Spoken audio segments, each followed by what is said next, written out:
ಶುಭ ಮಧ್ಯಾಹ್ನ. ಈ ಪ್ರಪಂಚದಲ್ಲಿ ನಿಸರ್ಗದ ನಡುವಿನಲ್ಲಿ ಬದುಕುತ್ತಿರುವ ಪ್ರತಿಯೊಂದು ಜೀವಿಗೂ ಹಸಿರು ತುಂಬಾ ಅತ್ಯಮುಖ್ಯವಾಗಿರುತ್ತದೆ. ಆ ತರಹದಲ್ಲಿ ಒಂದು ಪಶುವಿನ ಜೀವನದಲ್ಲಿ ನಮ್ಮ ಸುತ್ತಮುತ್ತಲು ಬೆಳೆಯುವ ಹುಲ್ಲುಗಳು ಹಾಗೂ ಬೆಳೆಗಳು ಯಾವ ರೀತಿಯ ಮಹತ್ವವನ್ನು ಕಾಣಿಸುತ್ತದೆ ಎಂಬುದೇ ನಮ್ಮ ನಾಟಕವಾದ ಹಸಿರೇ ಪಶುವಿನ ಉಸಿರು ಎಂಬ ನಾಟಕದ ಸಾರವಾಗಿರುತ್ತದೆ. ಈ ನಾಟಕದಲ್ಲಿ ರಾಮಣ್ಣನಾಗಿ ನಾನು ಪ್ರಣವ್ ಹೆಗಡೆ, ಮಂಜಣ್ಣನಾಗಿ ನಾನು ವಿನೋದ್, ಈ ನಾಟಕದಲ್ಲಿ ವೈದ್ಯಾಧಿಕಾರಿಯಾಗಿ ನಾನು ಸಂತೋಷ್, ಜಯಮ್ಮನಾಗಿ ನಾನು ಸರ್ಜನ್ ಸುಜನ್, ಸಾಕಮ್ಮನಾಗಿ ಸುಮಂತ್,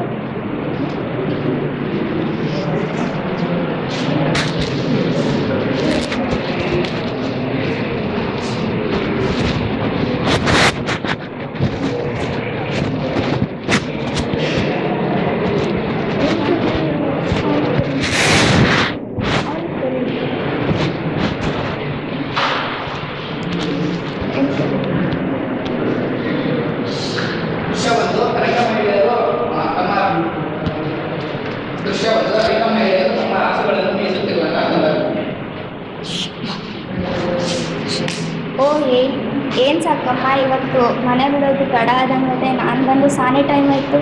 ಹ್ಞೂ ಕಣಕ್ಕ, ನಮ್ಮ ಮಗ ಇದಾನಲ್ಲ ಅವನಿಗೆ ಅಲ್ಲದೆ ಅವ್ನ ಬುತ್ತಿ ಕಟ್ಟೋದ್ರಲ್ಲಿ ಸ್ವಲ್ಪ ತಡ ಆಯ್ತು. ಬರೀ ಮಗನಿಗೆ ಬುತ್ತಿ ಕಟ್ಟಿ ಹಸುಗೆ ಹೊಟ್ಟೆಗೆ ಏನಾದರೂ ಹಾಕೋ ಹಂಗೆ ಕಾಣ್ತಿಲ್ಲ. ಹಂಗ್ಯಾಕಂತೀಯ ಕಣಕ್ಕ, ನಮ್ಮ ಯಜಮಾನ್ರು 3 ಹೊತ್ತು ಹಿಂಡಿ ಹಾಕ್ತಾವ್ರೆ. ಮತ್ತೆ ಅವ್ಯಾಕಂಗೆ ಒಣಗೋಗಿದ್ದಾವೆ? ಹ್ಞೂ ಕಣಕ್ಕ, ಸ್ವಲ್ಪ ಒಣಗ್ದಂಗಿದೆ. ಹಸಿರು ಹುಲ್ಲು ಹಾಕು ಅಂದ್ರೆ ಎಲ್ಲೂ ಸಿಗ್ತಾನೆ ಇಲ್ಲ. ಅದು ನಿಜಾನೇ ಬಿಡು. ಮತ್ತೆ ಹಾಲು ಹೆಂಗೆ ಕೊಡ್ತವೆ? ಹಾಲಾ ಸ್ವಲ್ಪ ಕಮ್ಮಿನೇ. ನಂಗೆ ಯಾಕೋ ಒಂದ್ಸಲ ಡಾಕ್ಟ್ರಿಗೆ ತೋರ್ಸೋದೇ ಒಳ್ಳೇದು ಅನ್ಸುತ್ತೆ. ಹಾ, ನಮ್ಮ ಯಜಮಾನ್ರಿಗೆ ಹೇಳಿ ನೋಡ್ತೀನಿ. ನೆಕ್ಸ್ಟ್ ಮೈಕ್ ಅಂತ ಹೇಳ್ಬೋದು. ದೃಶ್ಯ 2, ರಾಮಣ್ಣ ಮತ್ತು ತನ್ನ ಹೆಂಡತಿಯ ನಡುವಿನ ಸಂಭಾಷಣೆ.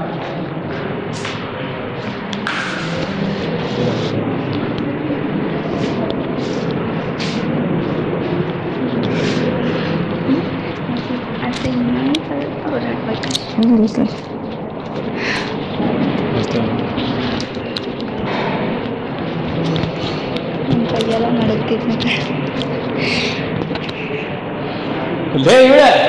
ಎಲ್ಲೋ ದೇವಳೆ ಉಣ್ಣಕ್ಕಿಕ್ಕು ಬೇಗ, ಹಾಗೆ ಒದರ್ತೀಯ, ಇರು ಸ್ವಲ್ಪ. ಬೇಗ ಬೇಗ.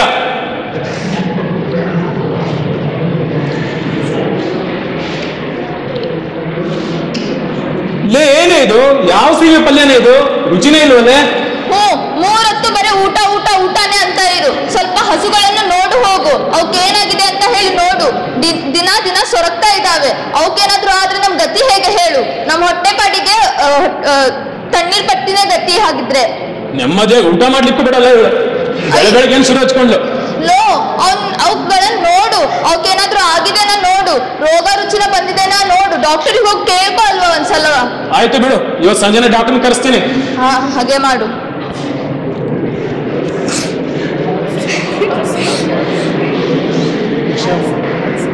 ಥರ್ಡ್ ಸೀನ್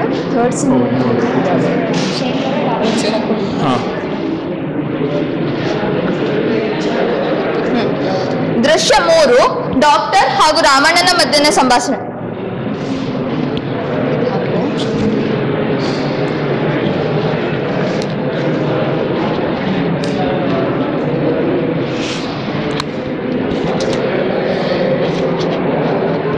ಬಂದ್ಬಿಡಿ. ನಮಸ್ಕಾರ ಡಾಕ್ಟ್ರೇ. ಓ, ಏನ್ ರಾಮಣ್ಣ, ಬೆಳಗ್ಗೆನೆ ಹಾಸ್ಪಿಟಲ್ ಕಡೆ ಬಂದ್ಬಿಟ್ಟಿದ್ದೀರಾ? ಇಷ್ಟೊಂದು ದಿನ ಆದ್ಮೇಲೆ ಕಾಣಿಸ್ತಿದ್ದೀರಾ, ಹೇಗಿದ್ದೀರಾ? ಚೆನ್ನಾಗಿದ್ದೀನಿ ಡಾಕ್ಟ್ರೇ, ನೀವ್ ಹೇಗಿದ್ದೀರಾ? ನಾನ್ ಚೆನ್ನಾಗಿದ್ದೀನಿ. ಮನೆ ಕಲೆ ಹೇಗಿದೆ? ನಿಮ್ಮ ದೇವರ ಆಶೀರ್ವಾದದಿಂದ ಎಲ್ಲ ಚಂದಾಗಿವೆ ಡಾಕ್ಟ್ರೇ. ಏನೋ ಹೊತ್ತಿಗೆ ಊಟ ಮಾಡ್ತಾ ಇದೀವಿ. ಮತ್ತೆ ಮಳೆ ಬೆಳೆ ಎಲ್ಲ ಹೇಗಿದೆ ನಿಮ್ಮ ಸೈಡ್? ಮಳೆ ಬೆಳೆ ಎಲ್ಲ ಚೆನ್ನಾಗಿವೆ ಡಾಕ್ಟ್ರೇ. ಏನೋ ಅತಿಯಾಗಿ ಮಳೆ ಬಂದ್ಬಿಡ್ತು, ಎಲ್ಲ ಬೆಳೆ ಎಲ್ಲ ಹೋಯ್ತು ಡಾಕ್ಟ್ರೇ. ಅದರಲ್ಲಿ ವಿಷಯ, ನಮ್ಮ ಮನೆ ಕಡೆ ಬರೀ ಡಾಕ್ಟ್ರೆ ಒಂದ್ ಸ್ವಲ್ಪ. ಓ, ಏನಾಗಿದೆ? ನಮ್ಮ ಹಸು ಆಹಾರನೇ ತಿಂತಾ ಇಲ್ಲ, ತುಂಬಾ ಸರಿ ಹೋಗ್ಬಿಟ್ಟಿದೆ. ಬನ್ನಿ ಡಾಕ್ಟ್ರೆ. ಹೌದಾ? ಆಗಿದ್ರೆ ನಾನು ಕೂಡ ಇವತ್ತು ನಿಮ್ಮ ಊರ ಹತ್ರನೇ ಹೋಗ್ತಾ ಇದ್ದೆ. ಬನ್ನಿ, ಹಾಗೆ ನೋಡುವ ನಿಮ್ಮ ಹಸುಗು ಏನಾಗಿದೆ ಅನ್ನೋದು. ಬನ್ನಿ ಬನ್ನಿ ಡಾಕ್ಟ್ರೆ.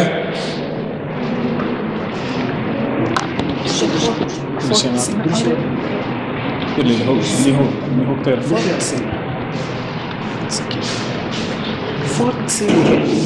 4th scene ಏನಂತ ಹೇಳಬೇಕು? 4th ದೃಶ್ಯ 4 ರಾಮಣ್ಣ ಮನೆಯಲ್ಲಿ ಕಂಟಿನ್ಯೂ ಮಾಡಿರಿ. ನಾವಿಬ್ಬರು ಬರ್ತೀವಿ, ನೀನು ಹೇಳ್ಬಿಡು ಕಂಟಿನ್ಯೂ ಆಗಿ ಮಾಡು. ದೃಶ್ಯ ಹೇಳು, ಅದು ಬೇಡ ಅಂತ ಹೇಗೆ ಮಾಡು. ಬನ್ನಿ ಡಾಕ್ಟ್ರೆ. ಏನ್ ರಮಣ ಡಾಕ್ಟರ್ನ ಕರ್ಕೊಂಡು ಮನೆ ತಾವ್ ಬಂದಿದೆಯಲ್ಲ? ಓಯ್ ಮಂಜಣ್ಣ, ಸಂದಕ್ಕಿದೆಯಾ? ಏನಿಲ್ಲ, ಆಕಳಿಗೆ ಸ್ವಲ್ಪ ಹುಷಾರಿರ್ಲಿಲ್ಲ, ಅದಕ್ಕೆ ಕರ್ಕೊಂಡ್ ಬಂದಿದ್ದೆ ಡಾಕ್ಟರ್ನ. ಹೌದಾ? ನಾನು ಡಾಕ್ಟರ್ ತವನೇ ಹೋಗೋಣ ಅನ್ಕೊಂಡೆ, ನಮ್ಮ ಹಸುದನು ಅದೇ ಗೋಳೆ. ಆಗಿದ್ದೆ. ನಾನು ಇವತ್ತು ಇವ್ರು ಹಸು ನೋಡ್ತಾ ಇದ್ದೀನಿ, ಇದನ್ನ ಮುಗಿಸ್ಕೊಂಡು ನಿಮ್ಮ ಮನೆಗೆ ಹೋಗಿ ಅದು ನೋಡೋಣ. Okay doctor. ಬನ್ನಿ ಡಾಕ್ಟ್ರೆ, ಬನ್ನಿ ಕುತ್ಕೊಳ್ಳಿ ಡಾಕ್ಟ್ರೆ, ಕುತ್ಕೊಳ್ಳಿ. ಲೇ ಇವಳೆ ಎಲ್ಲೋಗಿದ್ಯಾ? ಚಾ ತಗೋಬಾರೆ. ಇರು ಒಂದು ನಿಮಿಷ.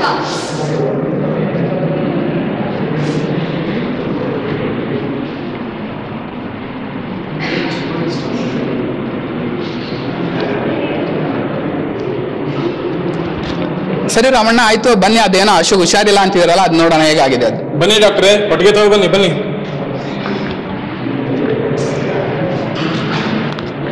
ನೋಡಿ ಡಾಕ್ಟ್ರೆ, ಹಸು ಎಷ್ಟು ಸುರ್ಗೋಗಿದೆ ನೋಡಿ.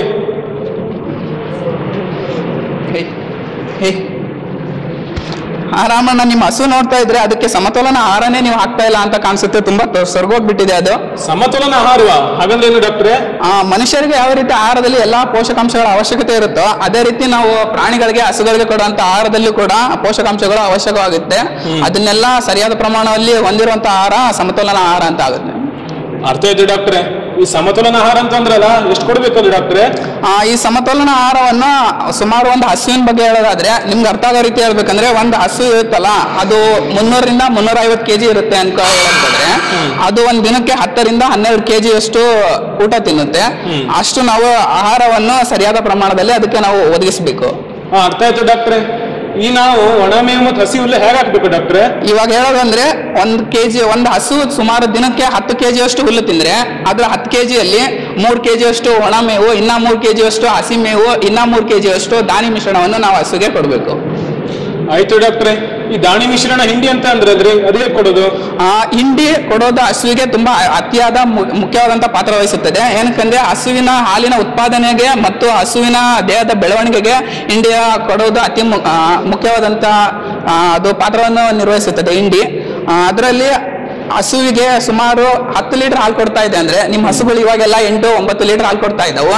ಅದೇ ರೀತಿ ಇವಾಗ ಒಂದು ಹಸು 10 ಲೀಟರ್ ಹಾಲು ಕೊಡ್ತಾ ಇದೆ ಅಂತ ಉದಾಹರಣೆ ತಗೊಂಡು ಹೇಳೋದಾದ್ರೆ, ಅದಕ್ಕೆ ಸುಮಾರು 5 kg ಅಷ್ಟು ಹಿಂಡಿಯನ್ನು ಹಾಲಿನ ಉತ್ಪಾದನೆಗೆ ಮತ್ತು ಇನ್ನ 1 kg ಅಷ್ಟು ಹಿಂಡಿಯನ್ನು ಹಸುವಿನ ದೇಹದ ಬೆಳವಣಿಗೆ ಕೊಡಬೇಕು. ಅಂದ್ರೆ ಒಟ್ಟಾರೆ ಸೇರಿಸ್ಕೊಂಡು 6 kg ಅಷ್ಟು ಹಿಂಡಿಯನ್ನು ಒಂದು ಹಸುವಿಗೆ ಕೊಡುವುದು ಸೂಕ್ತ. ಅದನ್ನ ಬೆಳಗ್ಗೆ 3 kg ಅಷ್ಟು, ಇನ್ನ ಸಾಯಂಕಾಲ ಇನ್ನ 3 kg ಅಷ್ಟು ಕೊಡುವುದು ಸೂಕ್ತವಲ್ಲ.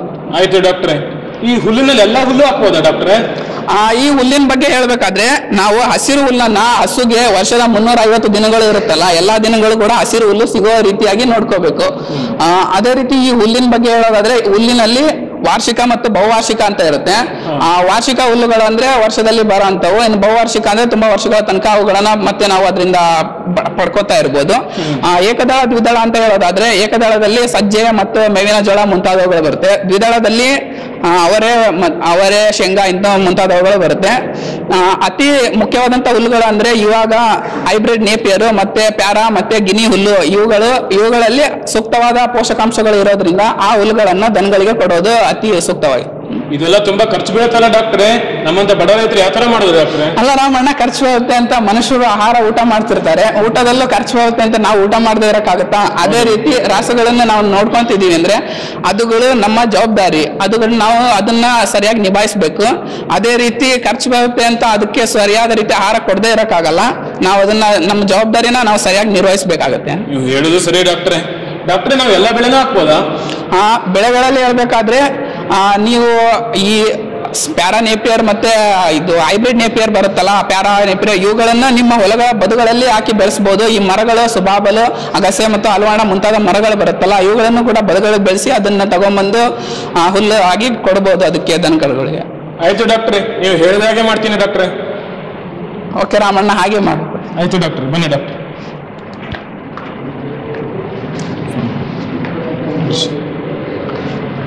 ದೃಶ್ಯ 5. ಕೆಲವು ತಿಂಗಳುಗಳ ನಂತರ ರಾಮಣ್ಣನು ಮತ್ತೆ ವೈದ್ಯಾಧಿಕಾರಿಯನ್ನು ಭೇಟಿಯಾದ ಸಂದರ್ಭದಲ್ಲಿ